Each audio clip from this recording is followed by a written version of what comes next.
Sok szeretettel köszöntök mindenkit.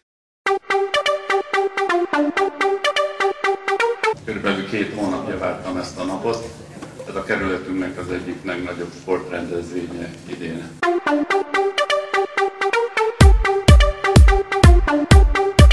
Mutassátok meg! Jó labdarúgás, sportszerű küzdelmet, győzzön a Jobbik!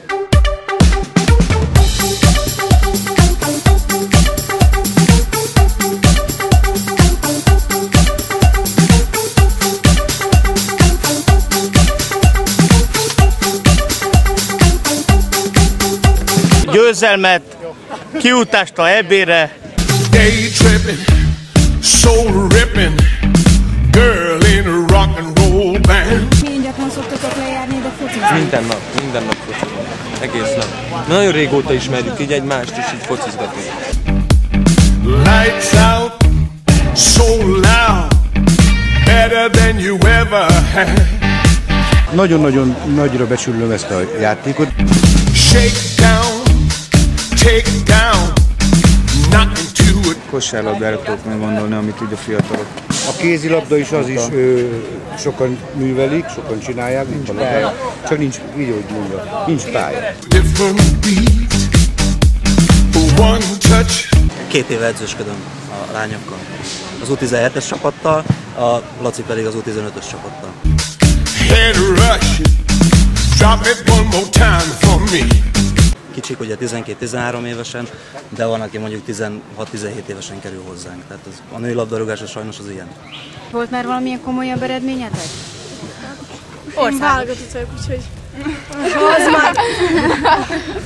Köszönöm szépen neki, és további sok sikereket kívánom, hogy érjék el azt a sporteredményt, amelyet belőlük elértek. Még egyszer köszönöm szépen, hogy voltak. Soul ripping, girl in a rock and roll band. Lights out, so loud, better than you ever had. Shake down, take down, knock into a different beat. One touch, head rush, drop it one more time for me. Feels like László Tamás polgármester urat kérdeztük, hogy milyen elgondolásból rendezték ezt a rendezvényt, és milyen céllal.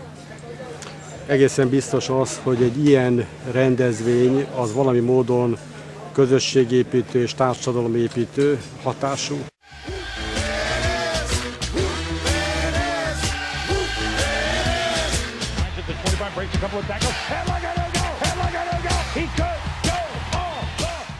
Van-e Magyarországon úgynevezett futballiskola?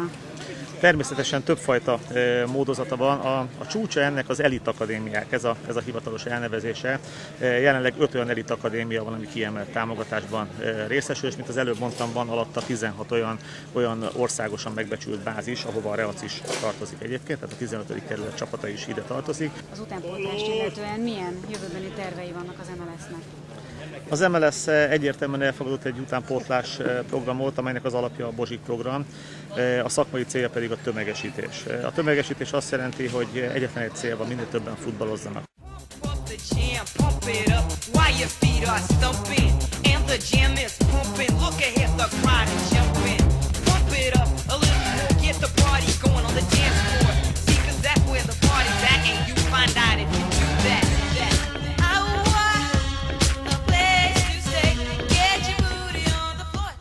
A jövőben tervezik-e más sportban is ilyen hasonló rendezvények megszervezését? Köszönöm szépen a kérdést. Nagyon tervezünk más sportágokban is ilyen rendezvényeket. Én nagyon szeretném, hogyha egyrészt ősszel ugyanez a rendezvény megismétlődne, ez a miénk a Grund, és ott már olyan korosztályos csapatok indulhatnának, hogy lennének 14 éves korig gyerekek, és utána 14 éves kortól pedig a felnőtt korosztály. Szeretnénk ősszel megrendezni a Pólus Center parkolójában egy streetball versenyt. Ezen kívül szintén a Pólus Centerben szeretnénk olyan sportrendezvényeket megvalósítani, amelyek fedett helyen valósíthatók meg, tehát itt gondolok egyből a judóra, ökölvívásra, a karatéra. Erre nagy igény van a kerületünkben, és szeretnék elérni azt, hogy a kerületnek legyen egy normális sportcsarnoka, egy közösségi helye, ahol ilyen rendezvényeket lehet rendezni.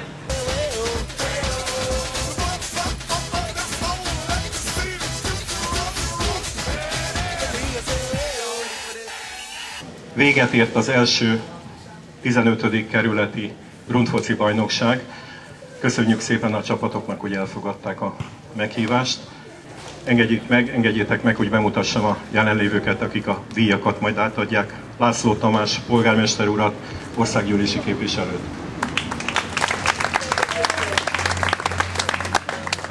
Mikvai Nándor alpolgármester urat, sportért felelős alpolgármester. Forgács József urat, a Reacs Sport Kft. Vezetőjét. Utasi Róbert urat, Reac klubigazgatóját, a MLS MB2-es bizottságának elnökét, és Sági Ferenc urat, a Reac Sportiskola elnökét. Valamint Kis László urat, 33-szoros válogatott labdarúgó korabban a Vasas játékosa, és még néhány klubjátékosa. Valóban elmondhatjuk azt, hogy miénk, vagyis a Tietek a Grund. Kicsit visszatért a lakótelep 40 évvel ezelőtti építésének a hangulata, amikor is fiatal emberek, akik frissen költöztek a lakótelepre, keresték egymás társaságát, nekiálltak focizni. Még egyszer nagyon köszönöm azoknak, akik részt vettek ezen csapatoknak, azoknak, akik szervezték, akik gerincet adtak ennek az egész bajnokságnak. Nem marad más hátra, mint a díjak átadására. Ladies and gentlemen, let's get ready to rumble! Harmadik helyezett a Nádastó Team csapata lett.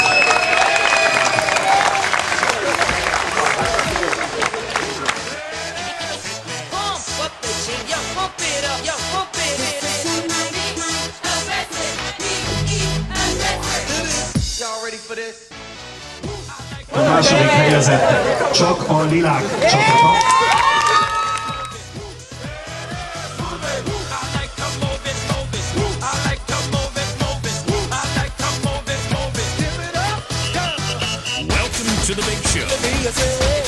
Az első 15. kerületi grundfoci bajnokság nyertese az FC Firka csapata.